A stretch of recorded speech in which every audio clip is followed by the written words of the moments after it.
Welcome to the Memories of a Moonbird podcast, exploring life one story at a time.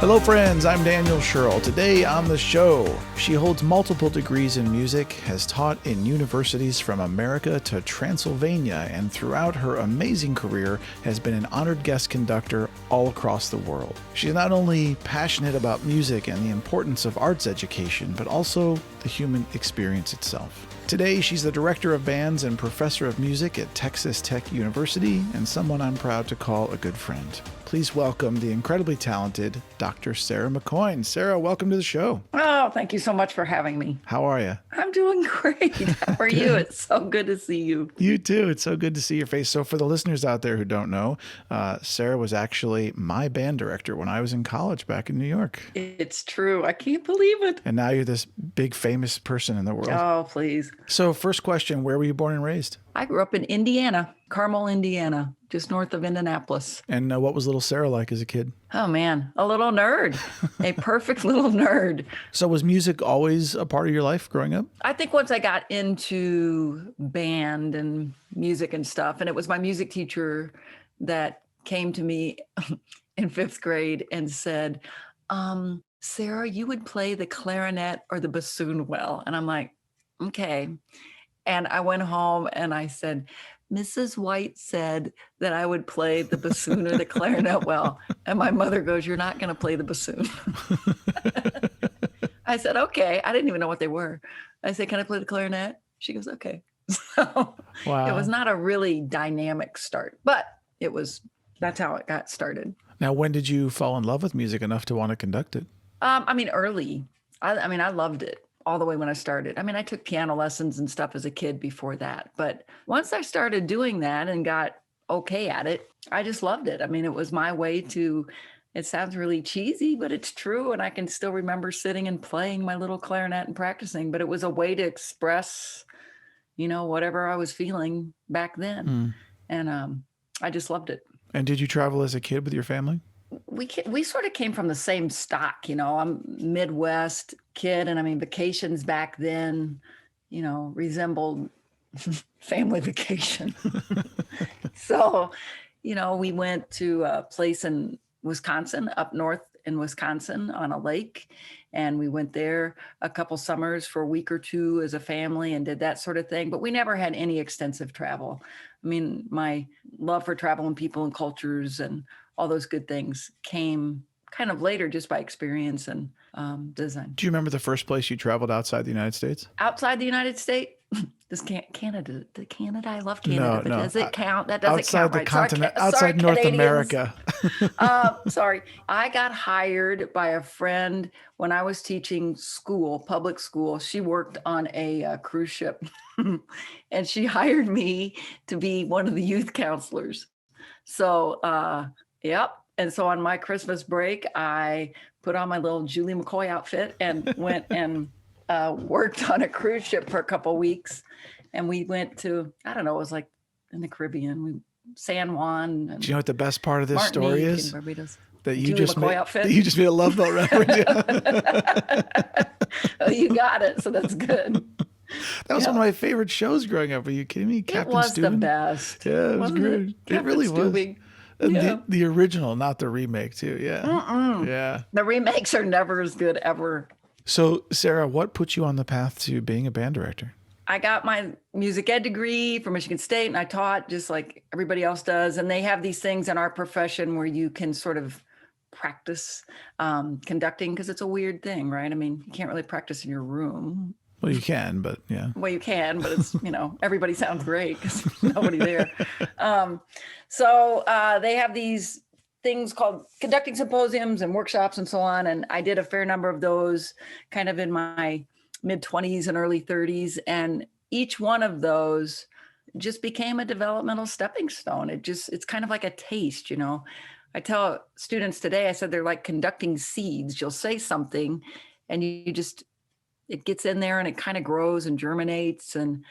But once I got to work with better players, I've always been a very passionate person, and it just touched that and kind of lit that. And I really was intrigued by it. I was nervous about being good enough to do it, but I was very intrigued by it and always moved by it and always learned something. And it just touched part of me that other aspects of doing music, what I was doing, couldn't do. So How long were you working in the industry before you stopped being nervous that you were good at it and, were recognized for being talented and everything? what is today?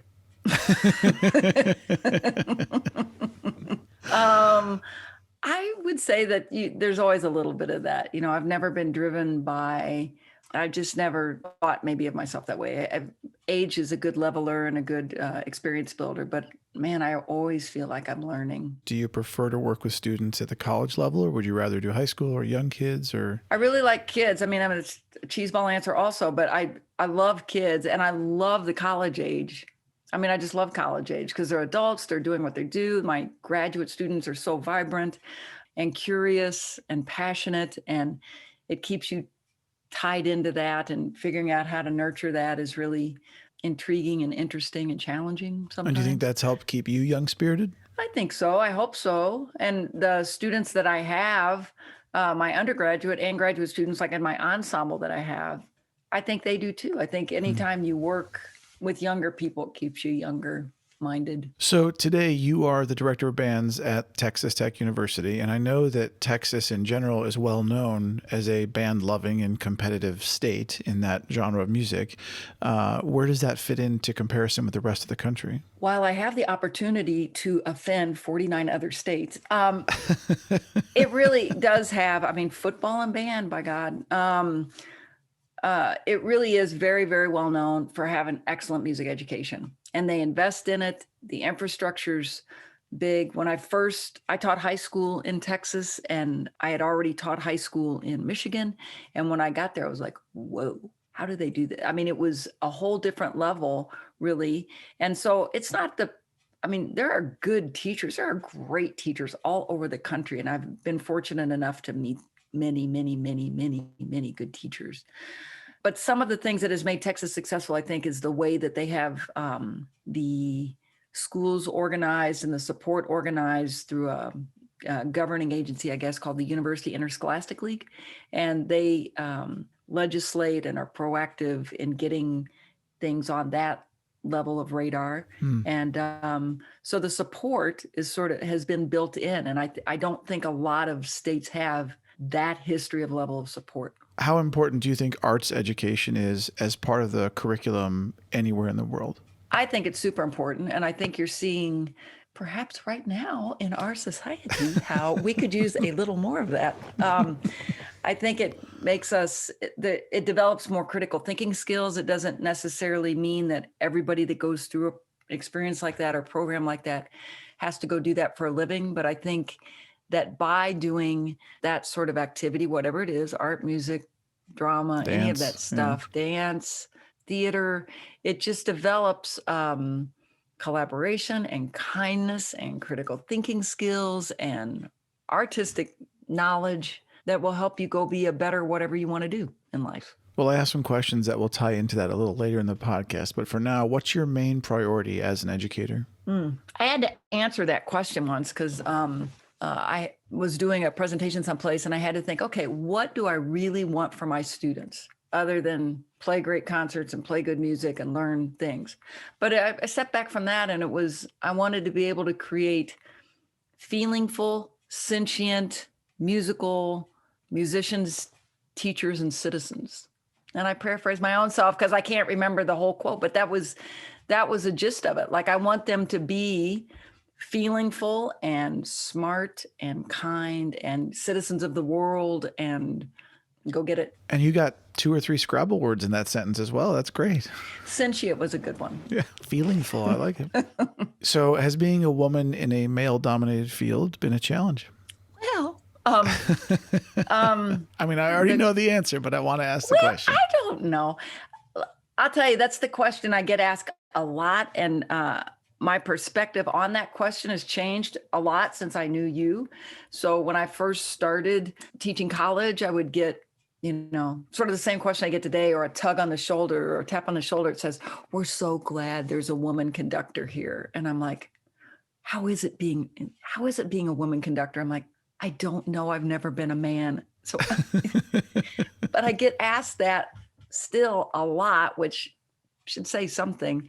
When I was teaching you, I didn't like the idea at all of even anybody bringing it up. And I just wanted to be thought of as a teacher and a conductor and doing my thing, and didn't want it to have this other label on top of it. But the reality is you are a woman in a field that's been traditionally male dominated. The reality of that is, yes, I caught on to that. And now I understand it a little bit better. I understand that that representation is important. That took me a long time to get to, because I didn't want it to be seen as a different thing, or as a crutch, or as an excuse, or as a this or a that. So I still don't wear the mantle, but I can understand why representation is important. I can understand why it serves as a role model for others that want to do it. That's certainly better than it used to be, but I forget the numbers now. They're still low. I mean, they're getting much better, but they're still low. Well, do you feel like you have an obligation to try and inspire other women to pursue a career in music? I would like to be able to inspire musicians to pursue music. So when women come up to me and ask a question about being a woman in it, there's generally different questions that come out of that. It's either because they're too insecure to do it, or they're wondering, I've never been overtly challenged for being a woman. A lot of things that come up. We just had a conversation with about gender bias and the glass ceiling in an online class that I had to teach for like 5 weeks this semester. And I brought in different people from different parts of our profession to talk. And we all talked about that, whether it's not as much an overt thing, like you can't do this because you're one. It's not like that. It's just there's just a little sheen sometimes that you have to get through, or you'll see a different reaction, or it's very, very interesting, and it's subtle. Have you ever experienced sexual harassment of like the, Weinstein kind in your business? No, nothing like that. No, I wouldn't say harassment. I'd say sometimes there's, maybe an accidental inappropriateness or something, but there's never been an overt thing anywhere close to what we just went through. I don't even know what to say. It's not a big thing. This is going to come across really horrible in this recording. It's going to sound like something terrible happened that I shouldn't talk about. The band industry, from your perspective, doesn't experience the kind of stuff that Hollywood does. It's not at that kind of level. Oh, absolutely not. Yeah, no, absolutely not. It's not an institutional thing. It's not, no. In fact, I would say quite the opposite. I would say that in general, there's a ton of support. I mean, we're a small industry when you get right down to it for anything. And it's a small industry. People are supportive. I think it's better hierarchically than it used to be. And I find there's a lot of support and camaraderie within the profession, actually. What are the best and hardest parts about what you do? It's a great question. The best parts are easy. It's interacting with students, making music, sharing art, having something that's intangible. There's energy and strength, and can be life-changing experiences for everybody when you share something powerful together. That's beautiful. And that part's fun. That part is fun.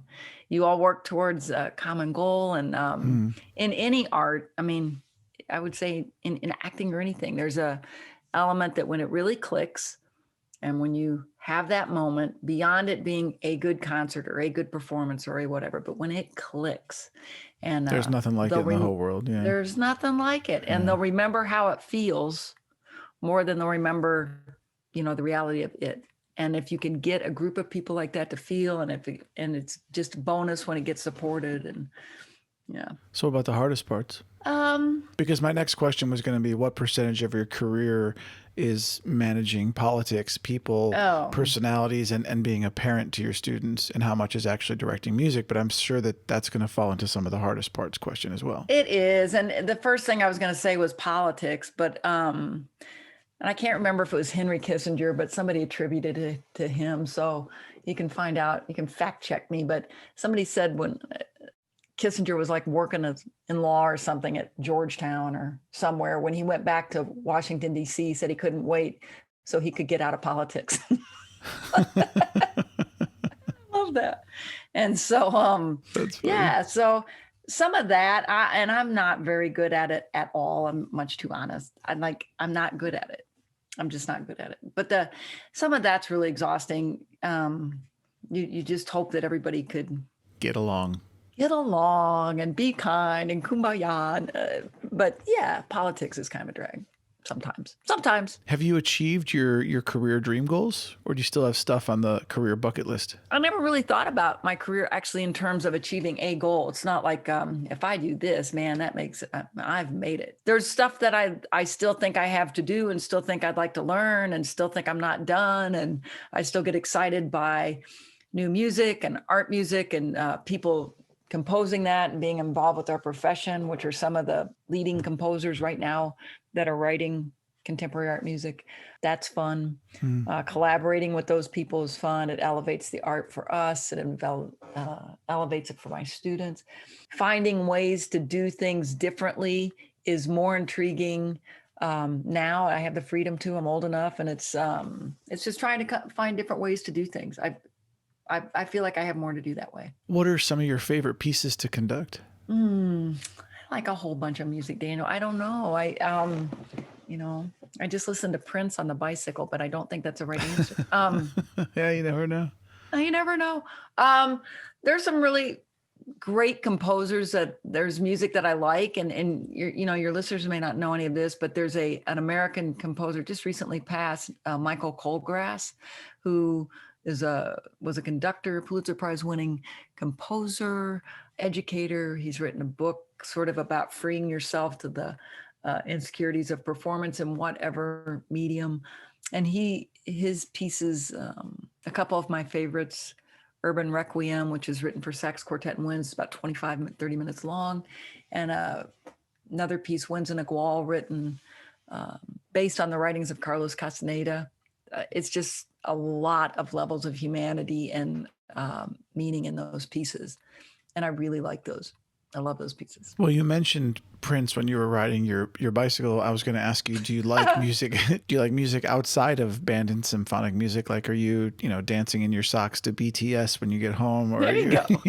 I'm proud of myself for even knowing what that was. So thank you. Good. I like all music. I really do. It's hard for me to find something that I don't like, but what I generally try to do, I love things that sound fresh, and that can be anything. It can be jazz. I go on Apple Music, and where it says browse, that'll send me down a rabbit hole. I just like music that sounds fresh. Contemporary art composers now who are, younger and starting, and the things that have fueled them growing up are different musics maybe than what I listen to. And I just find all that stuff, the synthesis of all that stuff, super inspiring and interesting. Well, you mentioned earlier about critical thinking. How do you think that music and the arts help people develop critical thinking skills? I'm sure like a music education person would have all the relevant data for those points. For my non-analytic, data-driven response, I think you have to be able to juggle a lot of things at the same time to be able to do what people do. It's like if you see a basketball player and you see a really good basketball player and they know how to dribble and they know how to shoot and they know how to do the things that you do to play basketball. They know the positions, they can read the plays, they can read offense, defense. There are those players. And if you think of a player like that as a sixth man on the bench, maybe who's really good, but not one of the stars. And when you see a star play, it's fluid. They can think ahead of what's coming up, and it's a different level of play. And I think when you're learning to play an instrument and you're thinking about how to do all the mechanics to handle that instrument and make it sound like you want it to, that's not easy. And there's, we live in a world of nuance. So to just your regular person, average listener, that may just sound great, but like to somebody who's really trying to get it down to a level of nuance, that takes a lot of finesse and work. And then on top of that, while they're still learning to do that, you're asking them to think differently and abstractly about notation and expressing that in a way that I was going to say, you're also asking them to emote and to Oh, bring the absolutely. passion of feeling and what's the music trying to tell, what story is the music trying to tell, and can you express that through your instrument? Not only can you express that through your instrument, because, let's be honest, the third clarinet part's really not expressing that. It's about being part of an overall, how do you fit inside a team? How do you Yeah. fit inside this large thing that contributes to that feeling? And what is your musical role? And then beyond that, you have to gain trust with the players so that they feel okay doing that. 100 years ago, the sort of old school way about somebody yelling at you if you made a mistake, that sort of thing, coaches mentality, won't fly today. So you really have to gain their respect and their trust, and get beyond the sort of I-centered culture that we are, and get them to embrace the we, so that you can even get to that moment. And that's why it does make it special when you ask earlier, what's the best part? That's the best part, when all that clicks. Is there a particular piece of music that still to this day, every time you listen to it, makes you cry? There's a couple. I love Mahler's Rückert Lieder. I'm alone with my song. I won't try and say the German. I love that. I just love that. And I don't know if it makes me cry every time, but it hits me in the feels every time, and in a deep place every time. Sometimes when music makes me cry, it's also, you've got to be ready to receive it at that level. And then sometimes it's an extra musical association that you might have with that, that gets you to that place. But I love bittersweet music. Yeah, me too. I love bittersweet music. I love light music and stuff, and I love deep music, but bittersweet hits it. There's a depth there. There's a Twisted Sister version of the theme to Barney that just really gets me right in the field every single time. I used to have a playlist on iTunes called "Songs to Kill Yourself To," and it Oh, was like Daniel. the most depressing music you could Daniel. ever possibly listen to. Wow. And I changed the title because I didn't want to offend anyone who saw my playlist. But Okay. now it's just called FDS, which is fucking depressing shit. And it's like this. But anyway, you'd think that human beings, when they're sad, would say, you know what, I'm going to put on some Katy Perry or whatever, some poppy, upbeat bubblegum music to lift me up and make me feel better. But no, when human beings are sad, they want to listen to music that pulls them even further down into the trenches and makes it even, and really lets you feel. So at least, I can't say people, actually, sorry. I don't want to listen to bubblegum music and be happy when I'm sad. I want to listen to like even more sad music. And Well, isn't it? And the $1 million question is, what makes it sad? And like, how does somebody write quote unquote sad music, or how does somebody write something that touches your soul like that? When 9/11 happened, I still remember this, that two things about that. So 9/11 happened. You remember how that just humanity, shut down, and like, you didn't want to hear anything, like, and the music that always went, whatever station I was watching, always played Charles Ives' The Unanswered Question, which is sort of this questioning piece about the meaning of life and existence. And it's got dissonant parts. It's got a very tonal, beautiful part. And against it is this, it's a sort of a conversation between these two things.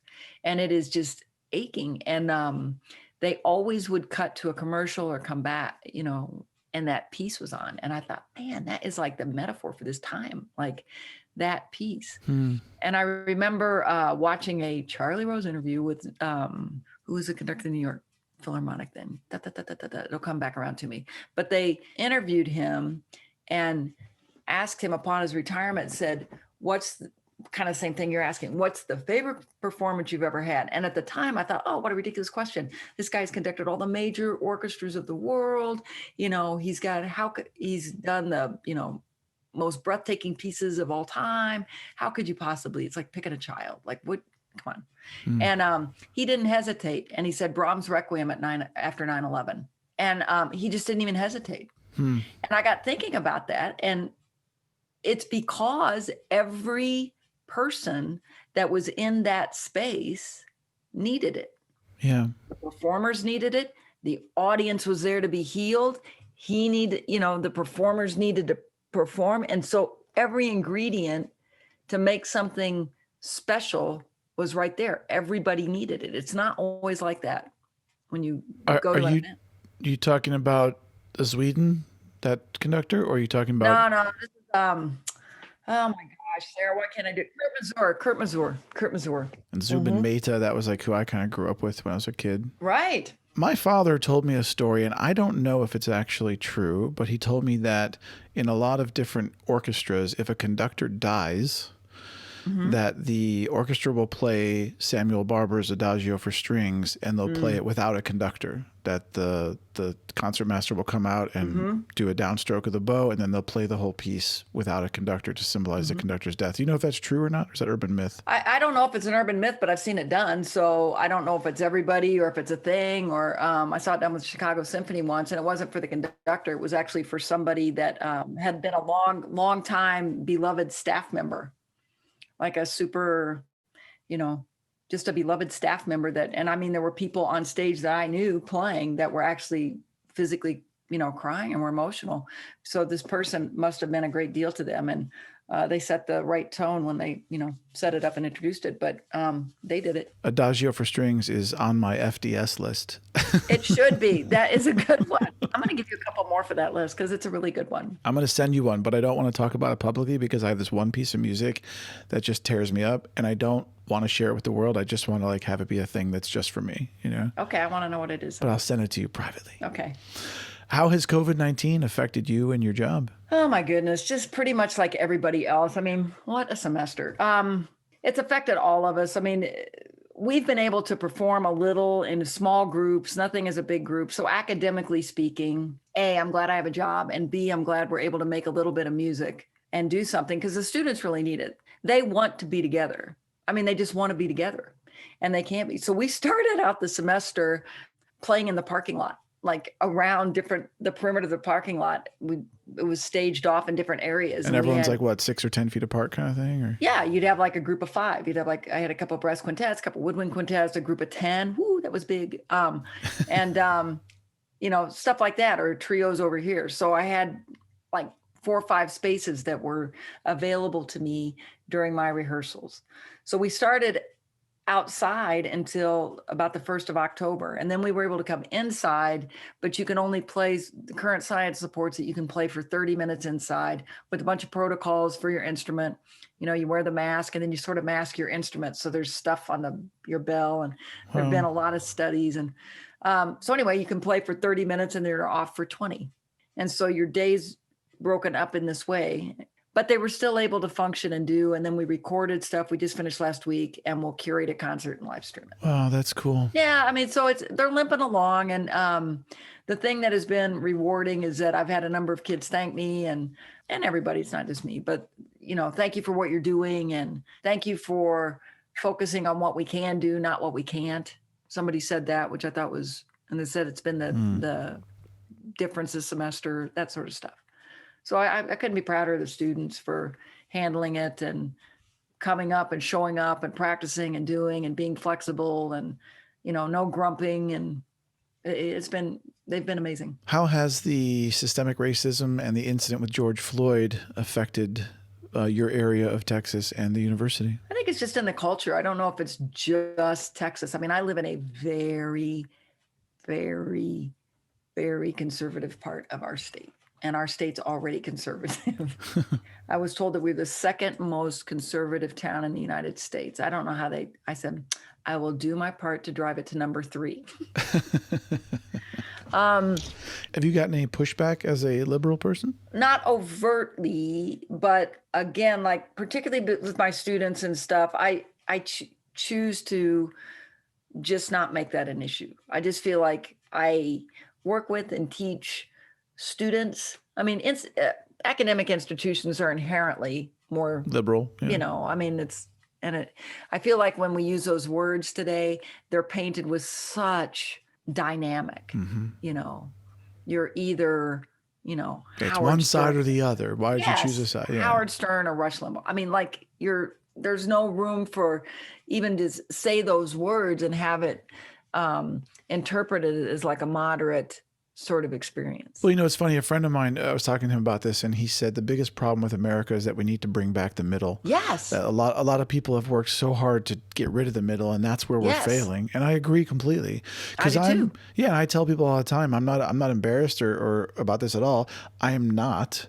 I'm a registered Democrat, but I am not a left winger. Like I'm a Right. middle of the road person. Me too. I believe in I believe in a lot of just balance in the world, you know, Yeah. like you have your thing, I have my thing. We'll find a space to get along and to each their own, as long as we're not hurting anybody without their permission. Yeah, And, you man. know, Absolutely. And I'd be happy to hear like just I feel the same way. I mean, I'm kind of purple, you know, they want a red and a blue.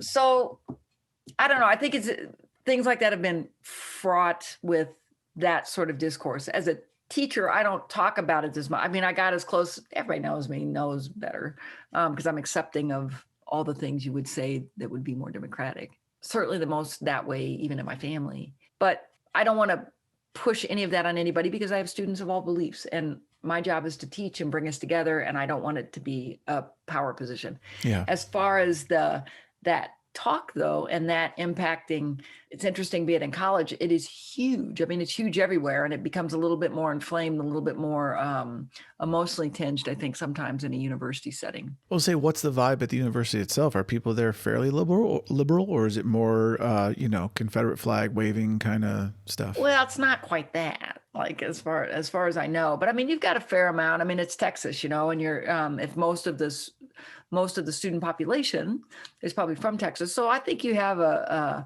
fair amount of both.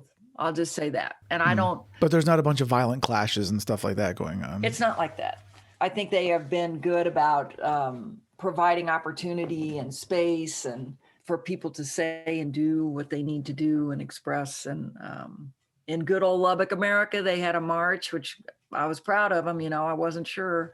It's a extremely conservative environment, but I think there are civil tones that are being met by students. And I know that they care a lot about these issues, a lot. Well, one of my former guests who's a friend, he's a journalist, Scott Bowles, he said this quote that I think is really brilliant. He said, "History leans liberal," and really meaning that over time, things always veer towards the liberal side as we advance as a species. As if you look back over history from thousands of years ago to today, the liberal argument of things has generally won out historically. It's true. What I always tell people is whether we like it or not, history will continue to evolve this way because that is, in my opinion, part of the nature of humanity. So you might be someone who has an issue with, let's just say, all the different gender identities today. But whether you like it or not, they're here to stay, and they're going to become a part of the everyday life of human beings on this planet. And in 50 years or 100 years, people aren't even going to be thinking about this. You know, I don't think twice about the fact that there's white and black and different colored people in the bathroom with me when I go to IKEA. But how long ago were blacks not allowed to use the same bathroom as me? You know what I mean? Right. So the evolution, in my opinion, of life on Earth leans liberal. It does. And it's an interesting way that he said it, because history is actually the word history. It's about kind of looking back, you know, you're reflecting on what has happened. But progress, which is really the part of that that's true, that's the stuff that is quote unquote more liberal, because people push to, you know, move stuff forward, or issues or society or injustice. You know, you're trying to create a more perfect union. Maybe we should say progress leans liberal. Yeah. So you're trying to create a more perfect union, and history will be the marker of how far you got on that. It's sort of the litmus test, right?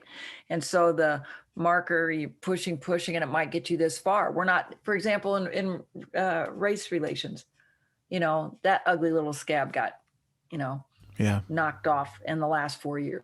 So like, we aren't as far ahead as maybe I thought we were. I mean, holy cow, you know, and all the unrest that's happened, it's just unbelievable. And so we have some work to do. So, and, you know, to me, that we've gone this many steps forward and we kind of came back one.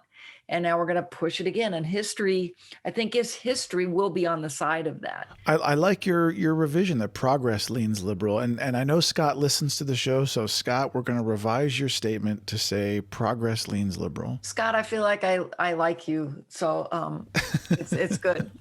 You would love to sit in a room with Scott Bowles and just talk. He is one of the most intelligent and fantastic human beings you'll ever meet in your entire life. I bet. I like his his thought. I think that's good. Well, you should go listen to his episode. Okay, I will go listen. Sarah, if you were elected president of the United States tomorrow, what would be the first 3 things that you would do or put into place? Well, I'd do something with the whole mask thing. In what respect? Well, I believe I would encourage or legislate or do something or find some shockingly collaborative way to get people to like just behave. Like, You mean wear the masks? Yes, wear the mask, wear the damn mask. Like, it's not that hard, you know? Yeah, we need to get this stuff under control. So, I mean, this is a question that's obviously topical right now, but that would be my first thing. I'm quite sure. I want to sidebar this for a moment and tell you that I think worldwide, it should be a law that if you go outside your home until COVID is under control, you have to wear a mask. And if you are caught not wearing a mask, and that means you and your stupid fucking kids too. And if you're not wearing a mask, the first time you are cited, you get a warning. The second time you are cited, it is a $500 fee per person not wearing a mask. The third time you are caught not wearing a mask, it's a $50,000 fine. Ooh, nice one. And the fourth time, you go to jail for 2 years. You're executed. Yeah. I think you are risking other human beings' life for your own selfish, arrogant stupidity. And therefore, the punishment should be very harsh. I don't disagree with you. I had not worked out my spontaneous answer to the level of punishments. I've thought about this a lot because, like, I have a mother who is, has some health issues that if she got exposed could die. And so some stupid person out there being like, I have the right to breathe. Well, you can breathe just fine with a mask, you jerk. So just quit trying to hurt my mother. That's the way I look at it. I'm not going to hurt your mother. You don't hurt my mother. That's how it works. So I'm done with the sidebar. Please continue. Second and third it's a good sidebar. I mean, and I think that there's something to, if you wanted to back that whole thing up one other rung, I don't know that you could legislate it, but I think we need to find that place as a country. I'm not quite sure just, on the cuff what I would do, but I think we need to find the place where we are willing to be more of a we society, culture, whatever, than a me. That's been on my mind. People are either, I just had this conversation with somebody the other day too, about there's people that are wonderful people still, but everything comes through an eye filter. Mm-hmm. And I think there's too much of that, like way too much of it. Well, and social media is not helping that. You should watch it doesn't help it. Have you seen The Social Dilemma on Netflix? No, but somebody just recommended it and told me to watch it. Yeah, you should. Yeah, you're talking about, Jolene and I talk about this all the time, actually, and especially living in Los Angeles, there's a lot of good things about LA. I don't want to just completely crap on LA, but one of the things that sucks about it is that it is a city of people who believe that their life is completely anonymous. Anonymous? Anonymous in the fact that, like, when I grew up in Ohio, you don't want to necessarily beep your horn at somebody right away because that might be the person that's cutting your hair, or it could be the father of the girl you're dating. It's a small town, but in LA where there's 10 million people running around, you can beep at whoever you want. You can be rude. You can be nasty to people because you're never going to see them again. Chances, right? I see. And so people walk around with this idea of anonymity, and it takes accountability away. It takes kindness away. It takes the whole me thing you're talking about. Yeah. It really does remove this ability for human beings to go, hey, we're all passengers on spaceship Earth, as the saying goes.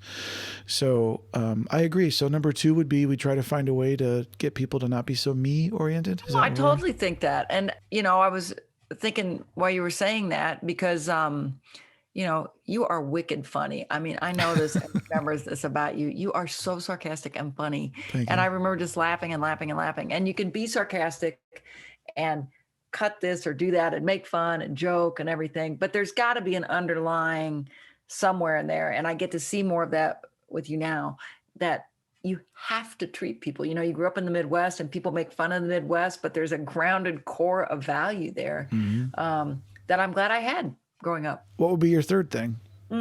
Okay, so I'm going to fix the entire culture of the country, and I'm going to make everybody wear a mask, and I'm going to hire you to be the enforcer for the fines. That's good. I like that. All and right. if you could also work in there some sort of substrate where, like, the nose wearers, like if you could get those people, if you could get those people in your and to anybody listening to this podcast right now, if you don't have your mask above your nose, You might as well just take it off. This is basic science. Go look it up. It's not hard. It's just not hard. The third thing, I mean, I'm sure the answer should be economic growth or prosperity or making small businesses happy or rooting for the little guy. You know, the larger thing it would be equity and include, I don't know. I mean, I'm torn between saying some magnanimous thing about the arts and how we have to do something with that. But I do think it's important to be able to provide for the country and encourage everybody, not just the very, very top, although I understand that that's important. It's not that, but and I'm not socialist, but I think that we have to find a way to encourage everybody to be able to contribute to our society. Yeah. Yeah, I'm not quite 100% sure that I have a policy. Well, what do you think today, then, your role as a director of bands and an educator, what is your role in trying to bring positive change to the world? I would like to think, so I have students, my students are all training for a career, right? So many of them are music educators, many of them are teachers, many of them are going to be working with people. The ones that get to go perform and are trained to go do that and can get it, it's like getting an MBA job, it's hard. But I would like to think that I am helping teach creativity, kindness, art, how to think, how to be, the value of those attributes, how to feel, how to work in a group. I mean, there's all the musical metrics that I want them to get that are important.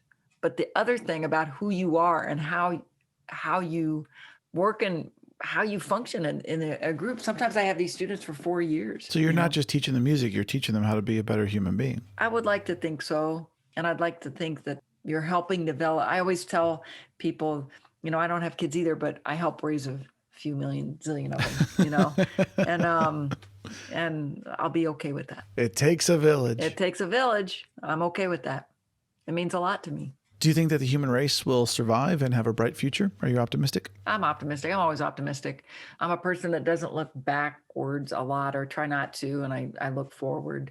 So I've not sat there and pondered that great thought much, but I would like to think that there are enough. I mean, the people you meet and the people you work with and people like you, I mean, there's more good, smart, balanced people out there that matter, that think about things and represent these things in a way that they find that value meaningful. So I would say, yes, I am positive. What's one thing you'd want to impart to the people that listen to this podcast more than anything else? Oh my gosh. I don't know. I mean, be kind and eat your vegetables. I'm trying to, I don't know that I have one thing to impart. I mean, they seem value driven, but I like be kind and eat your vegetables, to be honest. Do you like be kind and eat your vegetables? I think that's great advice. It's a good one. Maybe don't react quite as quickly don't assume. Don't be so quick to judge. Somebody said once, and it wasn't me, but those quickest to judge generally have the least information. I love that one. Oh, that's great. Yeah, that's a good one. It's almost as good as vegetables, but. Besides family and friends and career, what are you most passionate about in life today? Boy, I love learning in all forms and I love people. I mean, I love learning about just about anything. I'm trying to learn Italian now. I told you, I think we've had a couple exchange students the last 3 years, and 2 of them were brother and sister, and they were just great. And we became friends with the family, and it was kind of a special thing. It's fun going back and forth, just trying to learn. And it's fun to learn. That's my fun thing, is to sit and do like an hour or 2 of Italian at night, What was your favorite childhood book? Oh, I was like the Bobbsey twins and the Nancy Drew kids, I'd read all the time. So I was an encyclopedia. It depends on how far back you go, I read all the time. That's cool. I got little awards. And so you can say Encyclopedia Brown? Yes. Love Encyclopedia Brown, like 4th grade. Come on, no joke. That's one of Scott Bowles' favorites. So you guys should really hang out and meet sometime. Scott Bowles and I are pals. I can just tell. Yeah, I read all the time. I used to get little awards for how many books I read, when you were in elementary school and stuff. So that's cool. Yeah. What was the first book you read or the first movie you saw that made you cry? I read a book I remember that I just absolutely gasped at in 8th grade. I read Sophie's Choice. Oh, man. And it got to the end of the choice and I did not see it coming. And man, that one affected me huge. And I used to have dreams about it. actually. And a kid that's sitting next to me in band, his mother came and talked to our class because she had the tattoo on her wrist. Oh, wow. Yeah, John Homer. So all that happened at the same time in that same year. So that was huge. I still remember that. Movie that made me cry. My dad, the first time I saw my dad cry when I was very young is he was a big Chicago Bears fan. I mean, huge. And he used to watch Brian's song. Do you remember that? It was about Gale Sayers and Brian Piccolo. So, I mean, old. I really thought for a second you were going to be funny and say he saw the video for the Super Bowl shuffle and then he got all choked up. No, I'm sure there's a lot of jokes I could make about the Chicago Bears. But when you're a little kid and you see your dad cry. Yeah, it's tough. You're like 6 years old and like you see your dad cry. So then when I was watching it and then I saw, it's sad, I probably cried then. So, I mean, that's the like littlest one. I remember taking my sister to see E.T. and I said, okay, listen, we're not crying at this. I've heard it's sad, and she was a little kid. I was like 19, she was like 9. And I said, we're not, just like, don't. And we got to a part in E.T. and I was like, it's so stupid. It's a great movie. Oh, it's a great movie. And today I get choked up at commercials. I get choked up. I don't know. It's just because you get older, more compassionate, I think. But is it that, or is it that you get older and you realize you have less days in front of you than you do behind you, and there's just this impending doom of the abyss waiting for you? I'm waiting. I'm so eager for your playlist right now.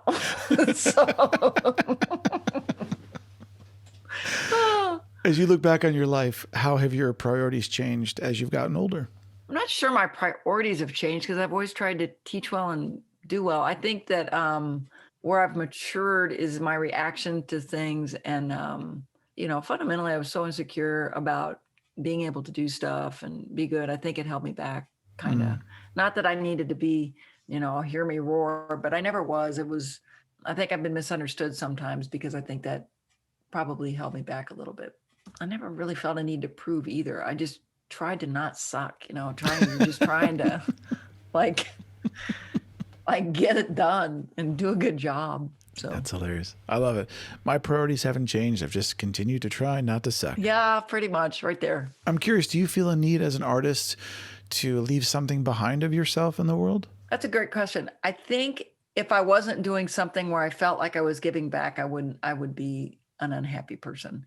I feel like that by what I'm doing, I am giving back. I'm trying to give back. And if I have made a difference you're not going to make a difference in every kid's life, but every single teacher I know, you do make a difference in people's lives, and they're nice enough to say something or a note or this or that, or 10 years later, So I think if I've made some sort of impact positively on a student or two and in a meaningful way, no doubt, that's important to me.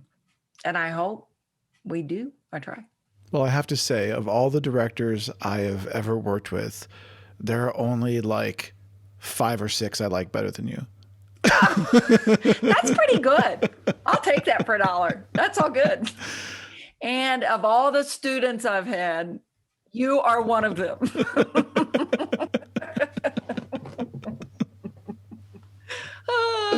Oh my God, that's funny. Do you believe in God? I believe yes, but I believe that may be a more liberal interpretation than maybe some people have. I believe that there is. Still laughing about the student thing. Sorry. You like that? You actually turned red. That was awesome. I did. That was great. That so funny. Sorry. Yeah, back to God. So back from to God. that to like even God. Oh, I love that. Yes. I mean, I think that there's larger purpose for all of us. I mean, I think that there's something out there, and I think so. That's where I'll go. Do you have any pets? And are you a cat or dog lover? Definitely a dog lover. Come on. Yeah. Come on. Yeah. We're dog lovers. I've learned to embrace people who like cats too. It's okay. And I have a couple. It's interesting you call them people, but whatever. I know. It already says a lot about them. I'm not going to judge. I love when people say, listen, I'm not going to judge. I just tell Yeah. people, listen, I'm totally going to judge. I'm just not going to do it to your face. Yeah, openly judging. If you could continue to live a healthy life, and I stress healthy, Yep. how long do you think you'd like to live? Oh, wow. As long as I can stay creative and have my marbles about me. And that includes mental health. If it's mental health and everything, I don't have an age limit then. If it's mental health and physical health, I'm in. For the long haul. I'm in to win it. Like, yeah, I'm good. Do you think you'd ever get tired? Like, I wonder, like, what if I took a magic pill and I could live as long as I wanted? You got to think, like, I'm already a little bit tired and I'm, not even 50. You got to think about 130, 140. You're probably going to be like, all right, enough. It might be enough. Yeah. I'm open to saying that. Well, are you afraid of dying? No, unless you know something I don't.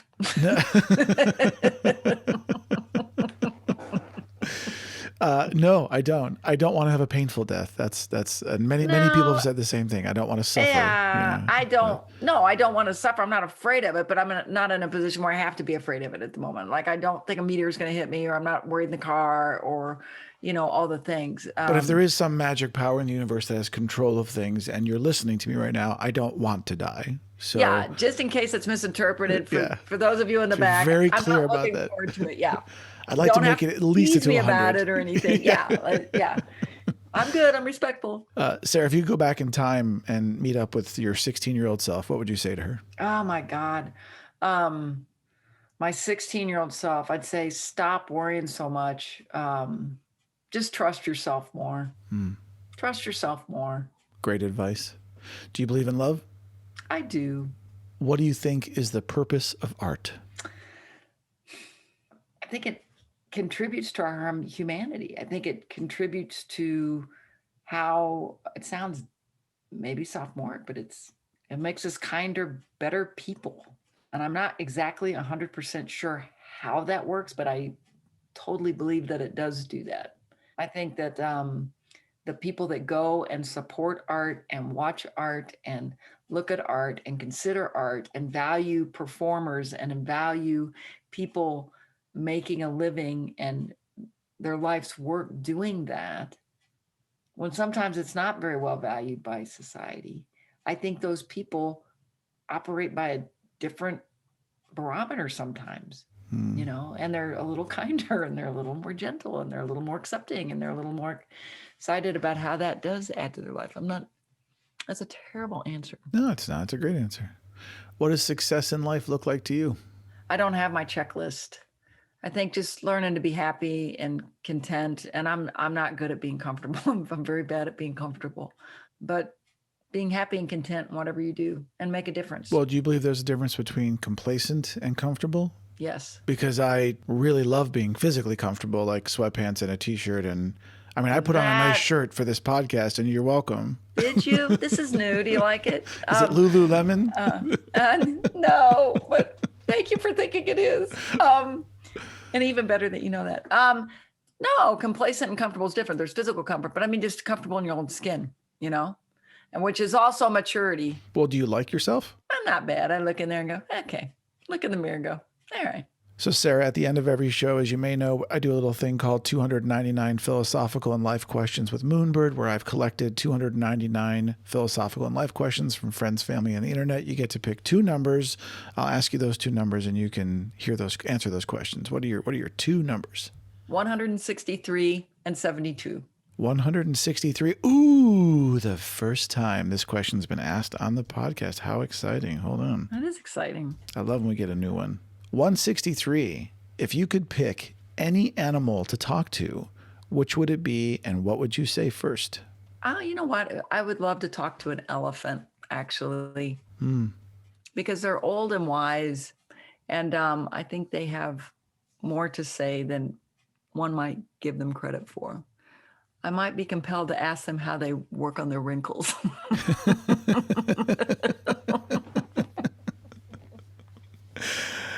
And 72. What's the most exciting thing that's happened this past year? Oh, God. Let's see. And I'm going to edit this right now. Hold on. What's the most exciting thing that's happened to you? This question should be, because not in the world. What's the most exciting thing that's happened to you this past year? Most exciting thing this year. Well, I mean, the COVID thing was not very exciting. This year, I would say, if we're saying 2020, I think sort of maybe the most fun thing that's happened is we had that exchange kid with us who was just awesome, and we became really close. And she'll listen to this and go, of course, but no, she's awesome. So we really enjoyed having her. Do you want to give a shout out to her by name? You can. Hey, Greta. Hi, Lorenzo. They will love that. Well, Dr. Sarah McKoin, it has been nothing but a pleasure to have you on the show, and I want to thank you so much for taking the time to be here, and it is awesome to see you again, and I wish you just the very best. Oh, thank you, and it's been a pleasure to see you, and you're all grown up and doing amazing things, and Thank you. It's just, it's great to see you and connect, and thanks for asking me to do this. It's been really fun. You take care. You too. Friends and listeners, I'd like to thank Sarah for coming in today and also let you know that if you'd like to hear some of the music on my FDS playlist that we talked about, it's available on my website at memoriesofamoonbird.com. Click on podcast and go to Sarah's episode, and there you will see the songs listed for you. And I'm going to say it while you're there online. Please head over to patreon.com/Moonbird. That's Patreon, patreon.com/Moonbird, and throw a couple bucks to the show to help us keep the lights on. We really appreciate it. And if you want even more Moonbird in your life, and hey, who wouldn't? Head right back to memoriesofamoonbird.com or visit me on social media at Memories of a Moonbird. Keep supporting the arts and stay safe.